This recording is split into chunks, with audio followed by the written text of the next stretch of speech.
Hallelujah. ದೇವರ ಅತಿ ಪರಿಶುದ್ಧ ನಾಮಕ್ಕೆ ಸ್ತೋತ್ರವಾಗಲಿ. ಸೇವಂತ ನಿಮ್ಮೆಲ್ಲರೂ ಕೂಡ ಯೇಸು ಕ್ರಿಸ್ತನ ನಾಮದಲ್ಲಿ ನಾನು ಒಂದನ್ನು ಸಲ್ಲಿಸುವನಾಗಿದ್ದೇನೆ. ಇವತ್ತಿನ ಆರಾಧನಾ ಕೂಟದಲ್ಲಿ ನಾವು ಒಟ್ಟಾಗಿ ಸೇರಿ ಇಲ್ಲಿ ಬಂದಿದ್ದೇವೆ. ದೇವರನ್ನು ನಾವು ಆರಾಧನೆಯನ್ನು ನಾವು ಮಾಡ್ತಾ ಇದ್ದೇವೆ. ದೇವರಿಗೆ ಸ್ತುತಿಗಳನ್ನು ನಾವು ಮಾಡ್ತಾ ಇದ್ದೇವೆ. ದೇವರಿಗೆ ಸ್ತೋತ್ರವಾಗಲಿ. ಸ್ವಲ್ಪ ಸಮಯ ನಾವು ತಾಳ್ಮೆಯಿಂದ ಕುಳಿತುಕೊಳ್ಳೋಣ ದೇವರ ಸನ್ನಿಧಿಯಲ್ಲಿ. ದೇವರು ಅನೇಕ ಉಪಕಾರಗಳನ್ನು ನಿಮ್ಮೆಲ್ಲರ ಜೀವಿತದಲ್ಲಿ ಆತನು ಮಾಡಿದ್ದಾನೆ. ಹಾಗೆ ದೇವರಿಗೆ ಸ್ತೋತ್ರ ಮಾಡ್ತೇವೆ. ಏಕೆಂದರೆ ದೇವರ ವಾಕ್ಯ ಹೇಳ್ತದೆ, ನಾವು ಉಳಿದಿರುವುದು ಅದು ದೇವರ ಕರುಣೆ ಮತ್ತು ದೇವರ ಕೃಪೆಯಾಗಿದೆ ಎಂಬುದಾಗಿ ನಾವು ನೋಡ್ತೇವೆ. ದೇವರ ಸ್ತೋತ್ರ.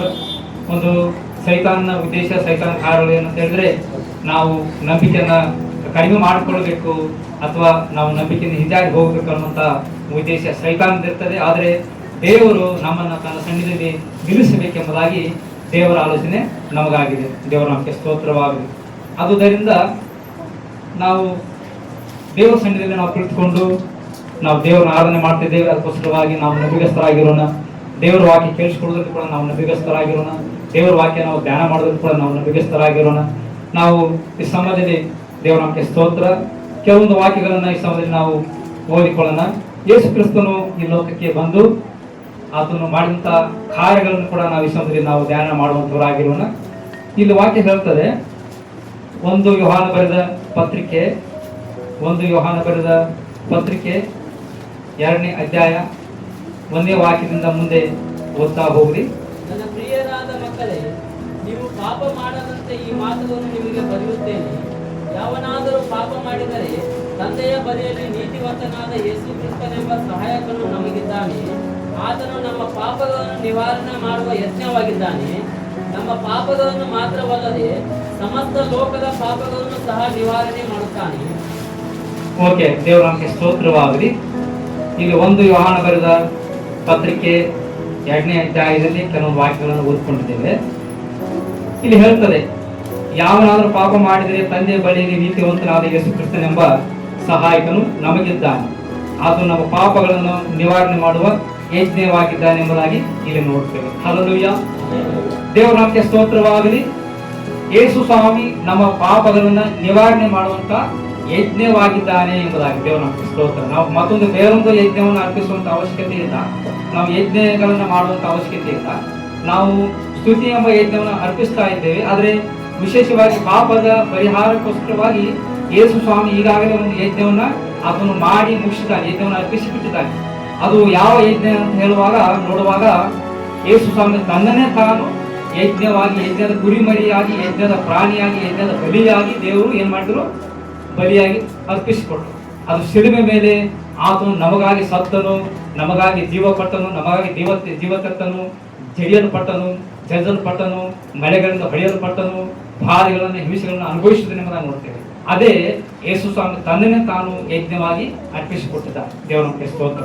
ಅದಕ್ಕೋಸ್ಕರವಾಗಿ ಅಲ್ಲಿ ಸಹಾಯಕ ನಮಗಿದ್ದಾನೆ. ಆತನು ನಮ್ಮ ಪಾಪಗಳನ್ನು ನಿವಾರಣೆ ಮಾಡುವ ಯಜ್ಞವಾಗಿದ್ದಾನೆ. ದೇವರ ನಮಗೆ ಸ್ತೋತ್ರ. ಅದಕ್ಕೋಸ್ಕರವಾಗಿ ಈ ಲೋಕದಲ್ಲಿ ಯಾರ್ಯಾದರೂ ಸರಿ ಅವರು ಯೇಸು ಕ್ರಿಸ್ತನ ಕಡೆಗೆ ಬರುವಾಗ, ಯೇಸು ಕ್ರಿಸ್ತನ ಮೇಲೆ ಒಂದು ವಿಶ್ವಾಸವನ್ನಿಟ್ಟು, ನಂಬಿಕೆಯನ್ನಿಟ್ಟು ಯೇಸು ಸ್ವಾಮಿಯಲ್ಲಿ ಅವರು ಪ್ರಾರ್ಥನೆ ಮಾಡುವಂಥ ಸಂದರ್ಭದಲ್ಲಿ ಯೇಸು ಸ್ವಾಮಿ ಅವರ ಪಾಪಗಳೆಲ್ಲ ಕ್ಷಮಿಸಿಬಿಟ್ಟು ಅವ್ರನ್ನ ಪರಿಶುದ್ಧರನ್ನಾಗಿ ಮಾಡುವಂತನಾಗಿದ್ದಾನೆ. ಹಲ್ಲೆಲೂಯ. ಅದಕ್ಕೋಸ್ಕರವಾಗಿ ನಾವು ದೇವರ ಸನ್ನಿಧಿಯಲ್ಲಿ ಇದ್ದೇವೆ, ನಾವು ನಂಬಿಕೆಯಲ್ಲಿದ್ದೇವೆ, ನಾವು ವಿಶ್ವಾಸದಲ್ಲಿ ನಾವು ಇದ್ದೇವೆ, ನಾವು ಯೇಸು ಕ್ರಿಸ್ತನನ್ನು ನಾವು ನಂಬಿದ್ದೇವೆ. ನಮಗೋಸ್ಕರವಾಗಿ ಯಜ್ಞ ಮಾಡಲ್ಪಟ್ಟಂತ, ಯಜ್ಞವಾಗಿ ಅರ್ಪಿಸಿಕೊಟ್ಟಂತ ಯೇಸು ಸ್ವಾಮಿ ನಾವು ನಂಬಿದ್ದೇವೆ. ಅದಕ್ಕೋಸ್ಕರವಾಗಿ ನಮ್ಮ ಪಾಪಗಳೆಲ್ಲವೂ ಕೂಡ ಅದು ನಿವಾರಣೆ ಆಗಲ್ಪಟ್ಟಿದೆ. ಹಲ್ಲೆಲೂಯ. ದೇವರ ನಮಗೆ ಸ್ತೋತ್ರ. ಅದಕ್ಕೋಸ್ಕರವಾಗಿ ಅದು ನಮ್ಮ ಪಾಪಗಳನ್ನು ನಿವಾರಣೆ ಮಾಡುವ ಯಜ್ಞವಾಗಿದ್ದಾನೆ ಎಂಬುದಾಗಿ ನೋಡ್ತೇವೆ. ಮತ್ತೆ ಅಲ್ಲಿ ಮುಂದೆ ನೋಡ್ತೇವೆ, ನಮ್ಮ ಪಾಪಗಳನ್ನು ಮಾತ್ರವಲ್ಲದೆ ಸಮಸ್ತ ಲೋಕದ ಪಾಪಗಳನ್ನು ಸಹ ನಿವಾರಣೆ ಮಾಡುತ್ತಾನೆ. ಹಲ್ಲೆಲೂಯ. ಅಲ್ಲಿ ಹೇಳ್ತದೆ, ವಾಕ್ಯ ಹೇಳ್ತದೆ, ನಮ್ಮ ಪಾಪಗಳನ್ನು ಮಾತ್ರವಲ್ಲದೆ ಸಮಸ್ತ ಲೋಕದ ಪಾಪಗಳನ್ನು ಸಹ ನಿವಾರಣೆ ಮಾಡುವಂತ ದೇವರು ಅವರು ಆಗಿದ್ದಾರೆ ಎಂಬುದಾಗಿ ನೋಡ್ತೇವೆ. ಸಮಸ್ತ ಲೋಕದ ಪಾಪವನ್ನು ದೇವರು ಯೇಸು ಸ್ವಾಮಿ ನಿವಾರಣೆ ಮಾಡುವಂತವನಾಗಿದ್ದಾನೆ ಎಂಬುದಾಗಿ ನೋಡ್ತೇವೆ. ದೇವರ ನಮಗೆ ಸ್ತೋತ್ರ. ನಾವು ಅಪ್ಪಿ ಜನರು ಏನ್ ಮಾಡ್ತಾರೆ? ಪಾಪದಲ್ಲಿ ಬೀಳ್ತಾರೆ, ತಪ್ಪಾದ ದಾರಿಯಲ್ಲಿ ಹೋಗುವಂತವರಾಗಿರ್ತಾರೆ. ಯಾಕಂದ್ರೆ ಮೊದಲಿಂದ ಬಂದಂತ ಸ್ವಭಾವ, ಅದು ಹುಟ್ಟಿನಿಂದ ಬಂದಂತ ಸ್ವಭಾವವು ಮನುಷ್ಯರಲ್ಲಿ ಒಂದು ಬಲಹೀನತೆಯ ಸ್ವಭಾವ ಇರುವುದರಿಂದ, ಶಾರೀರಿಕವಾಗಿರುವಂತಹ ಸ್ವಭಾವಗಳು ಇರುವುದರಿಂದ ಪಾಪಕ್ಕೆ ಅಕಸ್ಮಾತ್ತಾಗಿ ಒಳಗಾಗಿ ಬಿಡುತ್ತಾರೆ. ಆದರೆ ಯೇಸು ಸ್ವಾಮಿ ನಮಗೆ ಇರುವುದರಿಂದ ಆತನು ನಮ್ಮ ಪಾಪಗಳನ್ನ ಪರಿಹಾರ ಮಾಡುವಂತ ದೇವರು ಆತನು ಆಗಿರೋದ್ರಿಂದ ನಮ್ಮ ಪಾಪಗಳನ್ನ ಆತನ ಮುಂದೆ ಅರಿಕೆ ಮಾಡುವಾಗ ಆತನು ಪಾಪಗಳನ್ನು ಪರಿಹರಿಸ್ತಾನೆ. ವಾಕ್ಯ ಹೇಳ್ತದೆ, ಸಮಸ್ತ ಲೋಕದ ಪಾಪಗಳನ್ನು ಸಹ ಆತನು ನಿವಾರಣೆ ಮಾಡುವಂತ ಯಜ್ಞವಾಗಿದ್ದಾನೆ. ದೇವರ ಸ್ತೋತ್ರ. ಯೇಸು ಸ್ವಾಮಿ ನಮಗೋಸ್ಕರವಾಗಿ ಮಾತ್ರ ಆತನು ತನ್ನಿಂದ ತಾನು ಬಲಿಯಾಗಿ ಯಜ್ಞವಾಗಿ ಅರ್ಪಿಸಿಕೊಂಡಿಲ್ಲ. ಇಡೀ ಲೋಕದ ಎಲ್ಲ ಜನರ ಪಾಪದ ಪರಿಹಾರಕ್ಕೋಸ್ಕರವಾಗಿ, ಲೋಕದ ಎಲ್ಲ ಜನರ ಪಾಪದ ಪರಿಹಾರಕ್ಕೋಸ್ಕರವಾಗಿ ಯೇಸು ಸ್ವಾಮಿ ತನ್ನನ್ನು ತಾನು ಯಜ್ಞವಾಗಿ ಅರ್ಪಿಸಿಕೊಟ್ಟು ರಕ್ತವನ್ನು ಸುರಿಸಿದ್ದಾನೆ. ಅದಕ್ಕೆ ದೇವರ ವಾಕ್ಯ ಹೇಳ್ತದೆ, ಈ ಸುವಾರ್ತೆಯು ಸರ್ವ ಲೋಕದ ಎಲ್ಲಾ ಜನಾಂಗಗಳಿಗೆ ಸಾಕ್ಷಿಗಾಗಿ ಸಾರಲ್ಪಡುವುದು, ಆಗ ಅಂತ್ಯವು ಬರುವುದು ಎಂಬುದಾಗಿ ನೋಡ್ತೇವೆ. ಅದು ಈ ಒಂದು ಕ್ರಿಸ್ತನ ಸುವಾರ್ತೆ, ಆತನು ನಮಗಾಗಿ ಮಾಡಿದಂತಹ ಪ್ರತಿಯೊಂದು ವಿಷಯದ ಕುರಿತಾಗಿ ಇರತಕ್ಕಂಥ ಸುವಾರ್ತೆ, ರಕ್ಷಣೆ ಕುರಿತಾಗಿರುವಂತಹ ಸುವಾರ್ತೆ, ಪಾಪದ ಪರಿಹಾರ ಕುರಿತಾಗಿರುವಂತಹ ಒಂದು ಸುವಾರ್ತೆ ಎಲ್ಲಾ ಜನರಿಗೆ, ಲೋಕದ ಎಲ್ಲಾ ಜನರಿಗೆ ಸಾಕ್ಷಿಯಾಗಿ ಸಾರಲ್ಪಡುವುದು, ಆಗ ಅಂತ್ಯವು ಬರುವುದಂತ.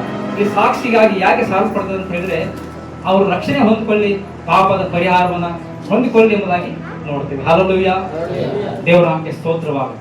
ಈ ಪಾಪವನ್ನ ಸಂಪೂರ್ಣವಾಗಿ ಪರಿಹಾರ ಮಾಡುವಂತ ಯಜ್ಞ ಬೇರೆ ಎಲ್ಲಿ ಸಿಕ್ಕುವುದಿಲ್ಲ. ಆಗ ಯೇಸು ಸ್ವಾಮಿನೇ ಸ್ವತಃ ದೇವರು ಆ ಒಂದು ಯಜ್ಞವನ್ನ ಅವರು ಯಜ್ಞವಾಗಿ ತನ್ನ ಅರ್ಪಿಸಿಕೊಟ್ಟು ಆ ಒಂದು ಪರಿಹಾರವನ್ನ ದೇವರು ಮೊದಲೇ ಉಂಟು ಮಾಡಿದ್ದಾರೆ. ದೇವರ ನಾಮಕ್ಕೆ ಸ್ತೋತ್ರ. ಅದಕ್ಕೋಸ್ಕರವಾಗಿ ನಾವು ಏನ್ ಮಾಡಬೇಕಾಗಿದೆ ಎಂಬುದನ್ನು ನೋಡುವಾಗ, ಅದೇ ಒಂದು ಯೋಹಾನ ಬರೆದ ಪತ್ರಿಕೆಯಲ್ಲಿ ಓದುತ್ತೇವೆ. 1ನೇ ಅಧ್ಯಾಯದಲ್ಲಿ 7ನೇ ವಾಕ್ಯವನ್ನು ಓದುವಾಗ ಓದ್ರಿ. ಆದರೆ ಆತನು ಬೆಳಕಿನಲ್ಲಿರುವಂತೆಯೂ ನಾವು ಬೆಳಕಿನಲ್ಲಿ ನಡೆದರೆ ನಾವು ಒಬ್ಬರ ಸಂಗಡಲೊಬ್ಬರು ಅನ್ಯತೆಯಲ್ಲಿ ಬೆಳೆಯುತ್ತಿದ್ದೇವೆ, ಮತ್ತು ಆತನ ಮಗನಾದ ಯೇಸುವಿನ ರಕ್ತವು ಸಕಲ ಪಾಪವನ್ನ ನಿವಾರಣೆ ಮಾಡಿ ನಮ್ಮನ್ನ ಶುದ್ಧಿ ಮಾಡುತ್ತದೆ. ಓಕೆ, ದೇವರ ನಾಮಕ್ಕೆ ಸ್ತೋತ್ರವಾಗಲಿ. ನಾವು ನೋಡ್ತೇವೆ, ಯೇಸುವಿನ ರಕ್ತವು ಸಕಲ ಪಾಪವನ್ನು ನಿವಾರಣೆ ಮಾಡಿ ನಮ್ಮನ್ನು ಶುದ್ಧಿ ಮಾಡುತ್ತದೆ ಎಂಬುದಾಗಿ ನೋಡ್ತೇವೆ. ಒಂದು ಯೋಹಾನ ಬರೆದ ಪತ್ರಿಕೆಯಲ್ಲಿ 1ನೇ ಅಧ್ಯಾಯ 7ನೇ ವಾಕ್ಯದಲ್ಲಿ ಓದುತ್ತೇವೆ, ಯೇಸುವಿನ ರಕ್ತವು ಸಕಲ ಪಾಪವನ್ನು ನಿವಾರಣೆ ಮಾಡಿ ನಮ್ಮನ್ನ ಶುದ್ಧಿ ಮಾಡುವಂತದ್ದಾಗಿರುತ್ತದೆ ಎಂಬುದಾಗಿ ನೋಡ್ತೇವೆ. ದೇವರ ನಾಮಕ್ಕೆ ಸ್ತೋತ್ರವಾಗಲಿ. ಯೇಸು ಸ್ವಾಮಿ ಈ ಲೋಕಕ್ಕೆ ಬಂದು ಮುಖ್ಯವಾಗಿ 2 ಕಾರ್ಯಗಳನ್ನು ಅವರು ಉಂಟು ಮಾಡಿದರು. ಏನಂತ ಹೇಳಿದ್ರೆ, ಮೊದಲನೇದಾಗಿ ಪಾಪದ ಪರಿಹಾರ, 2ನೇದಾಗಿ ನಮ್ಮ ಶಾರೀರಿಕವಾದಂತಹ ಸ್ವಸ್ಥತೆಯನ್ನು ಉಂಟು ಮಾಡಿದರು. ಹಲ್ಲೆಲೂಯಾ. ಅದಕ್ಕೆ ಮುಖ್ಯವಾಗಿ ಯೇಸು ಸ್ವಾಮಿ 2 ಕಾರ್ಯಗಳನ್ನ ಈ ಲೋಕಕ್ಕೆ ಬಂದಾಗ ಅವರು 2 ಕಾರ್ಯಗಳನ್ನು ಉಂಟು ಮಾಡಿದ್ದಾರೆ, 2 ಕಾರ್ಯಗಳನ್ನು ಅವರು ಸೃಷ್ಟಿ ಮಾಡಿದ್ದಾರೆ. ಅದಕ್ಕೋಸ್ಕರವಾಗಿ ಯೇಸು ಕ್ರಿಸ್ತನ ಕಡೆಗೆ ಬರುವಾಗ, ಯೇಸು ಸ್ವಾಮಿಯನ್ನ ನಂಬುವಾಗ, ಯೇಸು ಸ್ವಾಮಿಯನ್ನು ಹಿಂಬಾಲಿಸುವಾಗ 2 ಕಾರ್ಯಗಳು ನಮ್ಮ ಜೀವಿತದಲ್ಲಿ ಅದು ನಡೀತದೆ. ಮೊದಲನೇದಾಗಿ ಆತನು ನಮ್ಮ ಪಾಪಗಳನ್ನ, ಸಕಲ ಪಾಪವನ್ನ ಆತನು ನಿವಾರಣೆ ಮಾಡುವಂತಹ ದೇವರಾಗಿರ್ತಾನೆ. ದೇವರ ನಾಮಕ್ಕೆ ಸ್ತೋತ್ರವಾಗಲಿ. ಅದಕ್ಕೋಸ್ಕರವಾಗಿ ನಾವು ನೋಡುತ್ತೇವೆ, ಏನಂತ ಹೇಳಿದ್ರೆ, ಲೂಕನ ಬರೆದ ಸುವಾರ್ತೆಯಲ್ಲಿ 5ನೇ ಅಧ್ಯಾಯ 24ನೇ ವಾಕ್ಯದಲ್ಲಿ ಓದುತ್ತೇವೆ. ಓದ್ರಿ ಯಾರಾದ್ರೂ. ಲೋಕ 5:24. ಆದರೆ ಪಾಪಗಳನ್ನು ಕ್ಷಮಿಸಿ ಬಿಡುವುದಕ್ಕೆ ಮನುಷ್ಯ ಕುಮಾರನಿಗೆ ಭೂಲೋಕದಲ್ಲಿ ಅಧಿಕಾರ ಉಂಟೆಂಬುದು ನಿಮಗೆ ತಿಳಿಯಬೇಕೆಂದು ಹೇಳಿದನು. ಓಕೆ, ದೇವರ ನಾಮಕ್ಕೆ ಸ್ತೋತ್ರ. ಇಲ್ಲಿ ನಾವು ನೋಡ್ತೇವೆ, ಪಾಪಗಳನ್ನು ಕ್ಷಮಿಸಿ ಬಿಡುವುದಕ್ಕೆ ಮನುಷ್ಯ ಕುಮಾರನಿಗೆ ಭೂಲೋಕದಲ್ಲಿ ಅಧಿಕಾರ ಉಂಟೆಂದು ನಾವು ಇಲ್ಲಿ ನೋಡ್ತೇವೆ. ದೇವರ ನಾಮಕ್ಕೆ ಸ್ತೋತ್ರ. ಹಾಗೆ ಅದೇ 20ನೇ ವಾಕ್ಯ ಹೋದ್ರಿ, ಲೋಕ 5:20.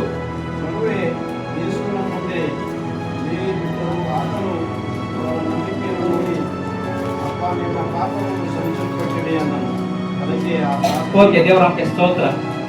ಅವರ ನಂಬಿಕೆಯನ್ನು ನೋಡಿ, ಅಂದ್ರೆ ಇಲ್ಲಿ ಒಬ್ಬ ಪಾರ್ಶ್ವವಾಯು ರೋಗಿಯನ್ನ ಅವರು ಹೊತ್ಕೊಂಡು ಬರ್ತಿದ್ದಾರೆ. ಸ್ಥಳ ಇಲ್ಲದ ಕಾರಣ ಅವರು ಮೇಲಿನಿಂದ ಯೇಸು ಸ್ವಾಮಿ ಮುಂದೆ ಇಳಿಸಿಬಿಟ್ಟಿದ್ದಾರೆ. ಹಾಸಿಗೆ ಸಮೇತವಾಗಿ ಪಾರ್ಶ್ವವಾಯು ರೋಗಿಯನ್ನ ಯೇಸು ಸ್ವಾಮಿ ಮುಂದೆ ಇಳಿಸಿಬಿಟ್ರು. ಅಲ್ಲಿ ಯೇಸು ಸ್ವಾಮಿ ಅವರ ನಂಬಿಕೆಯನ್ನು ನೋಡಿ, ಅಂದ್ರೆ ಹೊತ್ಕೊಂಡು ಬಂದಂತ ಜನರ ನಂಬಿಕೆಯನ್ನು ನೋಡಿ ಪಾರ್ಶ್ವವಾಯು ರೋಗಿಗೆ ಯೇಸು ಸ್ವಾಮಿ ಹೇಳ್ತಾನೆ, ಏನಂತ ಹೇಳಿದ್ರೆ, ಅಪ್ಪ ನಿನ್ನ ಪಾಪಗಳು ಕ್ಷಮಿಸಲ್ಪಟ್ಟಿವೆ ಎಂಬುದಾಗಿ ಹೇಳಿದ್ರು. ದೇವರ ನಾಮಕ್ಕೆ ಸ್ತೋತ್ರ. ಏನಂತ ಹೇಳಿದ್ರು? ನಿನ್ನ ಪಾಪಗಳು ಕ್ಷಮಿಸಲ್ಪಟ್ಟಿವೆ ಎಂಬುದಾಗಿ ಹೇಳಿದ್ರು. ಆ ವ್ಯಕ್ತಿ ಪಾರ್ಶ್ವವಾಯು ರೋಗಕ್ಕೆ ಒಳಗಾಗಿದ್ದಾನೆ. ಆ ವ್ಯಕ್ತಿ ಏರ್ಲಿಕ್ಕೆ ಆಗುದಿಲ್ಲ. ಆ ವ್ಯಕ್ತಿ ಹಾಸಿಗೆ ಮೇಲೆ ಮಲ್ಕೊಂಡಿದ್ದಾನೆ. ಹಾಸಿಗೆ ಸಮೇತವಾಗಿ ಯೇಸು ಸ್ವಾಮಿ ಮುಂದೆ ಅವರು ಇಳಿಸಿಬಿಟ್ರು. ಅವನಿಗೆ ಎದ್ದು ನಡಿಲಿಕ್ಕೆ ಆಗುದಿಲ್ಲ. ಈಗ ಶಾರೀರಿಕವಾದಂತಹ ಕಾಯಿಲೆಗೆ ಒಳಗಾಗಿದ್ದಾನೆ. ಒಂದು ಪಾರ್ಶ್ವವಾಯು ರೋಗ ಅನ್ನುವಂಥ ಕಾಯಿಲೆಗೆ ಆತನು ಒಳಗಾಗಿದ್ದಾನೆ. ಆದ್ರೆ ಯೇಸು ಸ್ವಾಮಿ ಹೇಳಿದ್ದೇನು? ಮೊದಲು ನಿನ್ನ ಪಾಪಗಳು ಪರಿಹಾರ ಆಯಿತು, ನಿನ್ನ ಪಾಪಗಳು ಕ್ಷಮಿಸಲ್ಪಟ್ಟಿವೆ ಅಂತ ಹೇಳಿದ್ರು. ನಿನ್ನ ರೋಗ ವಾಸಿ ಆಯ್ತು ಅಂತ ಎಂಬುದಾಗಿ ಡೈರೆಕ್ಟ್ ಆಗಿ ಯೇಸು ಸ್ವಾಮಿ ಹೇಳಿಲ್ಲ. ಅದ್ರ ಮೊದಲು ನಿನ್ನ ಪಾಪಗಳು ಅದು ಪರಿಹಾರ ಆಗಿದೆ, ನಿನ್ನ ಪಾಪಗಳು ಕ್ಷಮಿಸಲ್ಪಟ್ಟಿವೆ ಎಂಬುದಾಗಿ ಹೇಳಿದರು. ಹಲ್ಲೆಲೂಯಾ. ಅಂದ್ರೆ ಇಲ್ಲಿ ಯೇಸು ಸ್ವಾಮಿಗೆ ಮುಖ್ಯವಾಗಿ ಬೇಕಾಗಿರುವುದು ನಮ್ಮ ಪಾಪಗಳು ಶುದ್ಧಿ ಆಗ್ಬೇಕು. ಅಂದ್ರೆ ಮೊದಲನೇ ಕಾರ್ಯ ಪಾಪಗಳು ಕ್ಷಮಿಸಲ್ಪಡಬೇಕು. ದೇವರ ಸ್ತೋತ್ರ. ಯಾಕಂದ್ರೆ ಪಾಪ ಅಂದ್ರೆ ಯೇಸು ಸ್ವಾಮಿಗೆ ಇಷ್ಟ ಆಗುವುದಿಲ್ಲ. ಆತನು ಪಾಪಕ್ಕೆ ವಿರುದ್ಧವಾಗಿದ್ದಾನೆ, ಪಾಪಿಗಳನ್ನು ಪ್ರೀತಿಸ್ತಾನೆ ಯೇಸು ಸ್ವಾಮಿ. ಅದ್ರ ಪಾಪಕ್ಕೆ ವಿರುದ್ಧವಾಗಿದೆ. ಅದರ ಮೊದಲನೇದಾಗಿ ಅಲ್ಲಿ ಏನು ಮಾಡಿದ್ದು ಯೇಸು ಸ್ವಾಮಿ? ಪಾಪವನ್ನು ಕ್ಷಮಿಸಿ ಬಿಟ್ಟಿದ್ದು. ದೇವರ ಸ್ತೋತ್ರ. ಅದಕ್ಕೋಸ್ಕರವಾಗಿ ಅಲ್ಲಿ ನಾವು ನೋಡ್ತೇವೆ, ಮೊದಲನೇದಾಗಿ ಯೇಸು ಸ್ವಾಮಿ ನಮ್ಮ ಪಾಪಗಳನ್ನ ಕ್ಷಮಿಸುವಂತವನಾಗಿದ್ದಾನೆ, ಪಾಪದಿಂದ ಪರಿಹಾರ ಮಾಡುವಂತವನಾಗಿದ್ದಾನೆ, ಪಾಪದಿಂದ ಬಿಡಿಸುವಂತದೇ ದೊಡ್ಡದಾದಂತ ಅದ್ಭುತ. ಹಲ್ಲೆಲೂಯಾ. ಒಂದು ನಮ್ಮ ಜೀವಿತದ ಒಂದು ದೊಡ್ಡ ಅದ್ಭುತ ಏನಂತ ಹೇಳಿದ್ರೆ ಪಾಪದಿಂದ ಬಿಡುಗಡೆ ಒಂದೇ ದೊಡ್ಡ ಅದ್ಭುತ. ಪಾಪದಿಂದ ದೂರ ಇದ್ದು ಜೀವಿಸುವುದೇ ದೊಡ್ಡ ಅದ್ಭುತ. ಪಾಪವನ್ನು ಕ್ಷಮಿಸಲ್ಪಡುವುದೇ ದೊಡ್ಡ ಅದ್ಭುತವಾಗಿದೆ. ದೇವರ ಸ್ತೋತ್ರ. ಯೇಸು ಸ್ವಾಮಿ ಇಲ್ಲಿ ಅದನ್ನೇ ಮಾಡ್ತಿದ್ದಾನೆ. ಅದಕ್ಕೋಸ್ಕರವಾಗಿ ನಾವು ನೋಡ್ತೇವೆ, ಯೇಸು ರಕ್ತವು ಸಕಲ ಪಾಪವನ್ನು ನಿವಾರಣೆ ಮಾಡುವಂತಹ ಒಂದು ಯಜ್ಞವಾಗಿದೆ ಎಂಬುದನ್ನು ನೋಡ್ತೇವೆ. ದೇವರ ಸ್ತೋತ್ರವಾಗಲಿ. ಆದುದರಿಂದ ಅಲ್ಲಿ ಮುಂದೆ ನೋಡ್ತೇವೆ, 1 ಯೋಹಾನ ಬರೆದ ಪತ್ರಿಕೆಯಲ್ಲಿ 1 ಮತ್ತು 9ನೇ ವಾಕ್ಯ ಹೋದ್ರೆ 1ನೇ 9ನೇ ವಾಕ್ಯ. ನಮ್ಮ ಪಾಪಗಳನ್ನು ಒಪ್ಪಿಕೊಂಡು ಅರಿಕೆ ಮಾಡಿದರೆ ಆತನು ನಂಬಿಗಸ್ತನು ನೀತಿವಂತರಾಗಿರುವುದರಿಂದ ನಮ್ಮ ಪಾಪಗಳನ್ನು ಕ್ಷಮಿಸಿಬಿಟ್ಟು ಸಕಲ ಅನೀತಿಯನ್ನ ಪರಿಹರಿಸಿ ನಮ್ಮನ್ನ ಶುದ್ಧಿ ಮಾಡುವುದು. ಓಕೆ, ದೇವರ ಸ್ತೋತ್ರ. ಆದುದರಿಂದ ನಮ್ಮ ಪಾಪಗಳನ್ನು ಒಪ್ಪಿಕೊಂಡು ಅರಿಕೆ ಮಾಡಿದರೆ ಆತನು ನಂಬಿಗಸ್ತನು ನೀತಿವಂತನು ಆಗಿರುವುದರಿಂದ ನಮ್ಮ ಪಾಪಗಳನ್ನು ಕ್ಷಮಿಸಿಬಿಟ್ಟು ಸಕಲ ಅನೀತಿಯನ್ನು ಪರಿಹರಿಸಿ ನಮ್ಮನ್ನ ಶುದ್ಧಿ ಮಾಡುವನೆಂಬುದಾಗಿ ದೇವರ ಸ್ತೋತ್ರ. ಹಲ್ಲೆಲೂಯಾ. ನಾವು ಇಲ್ಲಿ ಬಂದು ಕೂತಿದ್ದೇವಂದ್ರೆ ಅದು ದೇವರ ಏನೋ ಒಂದು ದೇವರ ಉದ್ದೇಶ ನಮ್ಮ ಮೇಲೆ ಇವೆ. ಸುಮ್ಮನೆ ನಾವು ಇಲ್ಲಿ ಬಂದು ದೇವರ ಸನ್ನಿಧಿಯಲ್ಲಿ ಸುಮ್ಮನೆ ನಾವು ಬಂದು ಕೂತಿಲ್ಲ. ದೇವರ ಸ್ತೋತ್ರ. ನಾವು ಇದುವರೆಗೆ ಜೀವಂತವಾಗಿ ನಾವು ಉಳಿದಿದ್ದೇವಂದ್ರೆ ನಮ್ಮ ಮೇಲೆ ದೇವರ ಉದ್ದೇಶ ಏನೋ ಒಂದು ಉದ್ದೇಶ ಇದೆ. ನೋಡ್ರಿ, ಕಳೆದ ಎಲ್ಲ ದಿವಸಗಳಲ್ಲಿ ನಮ್ಮನ್ನು ಎಲ್ಲಾ ಕೈಯಿಂದ ದೇವರು ತಪ್ಪಿಸಿ ಕಾಪಾಡ್ತಾ ಹೋಗ್ತಾರೆ. ನಾವು ಎಷ್ಟೋ ಹೋಗ್ತೇವೆ, ಪ್ರಯಾಣ ಮಾಡ್ಕೊಂಡು ಹೋಗ್ತೇವೆ, ಬರ್ತೇವೆ, ಮಲ್ಕೊಳ್ತೇವೆ, ಊಟ ಮಾಡ್ತೇವೆ, ಕೆಲಸ ಕಾರ್ಯಗಳನ್ನು ಮಾಡ್ತೇವೆ, ಎಲ್ಲ ಮಾಡ್ತೇವೆ.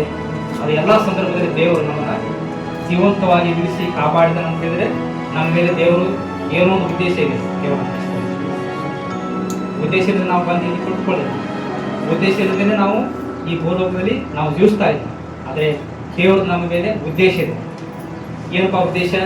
ನಾವು ಆತನ ಮಕ್ಕಳಾಗಿ ಜೀವಿಸಬೇಕು, ಯೋಗ್ಯವಾಗಿ ಜೀವಿಸಬೇಕು, ಆತನಿಗೆ ಮೆಚ್ಚಿಗೆಯಾಗಿ ಜೀವಿಸಬೇಕು. ದೇವರ ನಮಗೆ ಸ್ತೋತ್ರ. ಈಗ ನಾವು ಆರಾಧನೆ ಮಾಡ್ತೇವೆ, ನಮ್ಮ ಸಹೋದರ ಬಂದು ಆರಾಧನೆ ಮಾಡ್ತಾರೆ, ಮತ್ತು ಕೀರ್ತನೆ ಭಾಗ ಓದುತ್ತೇವೆ. ನೀವು ಕೆಲವರು ನೀವು ಏನು ಮಾಡ್ತೀರಿ, ನೀವು ಪ್ರಾರ್ಥನೆ ಮಾಡಿ ಅಂತ ಹೇಳುವಾಗ ನೀವು ಪ್ರಾರ್ಥನೆ ಮಾಡ್ತೀರಿ. ನಾವು ಇಲ್ಲಿ ವಾಕ್ಯ ಸಂದೇಶ ಹೇಳ್ತೇವೆ, ಮತ್ತೆ ಪ್ರಾರ್ಥನೆ ಮಾಡ್ತೇವೆ.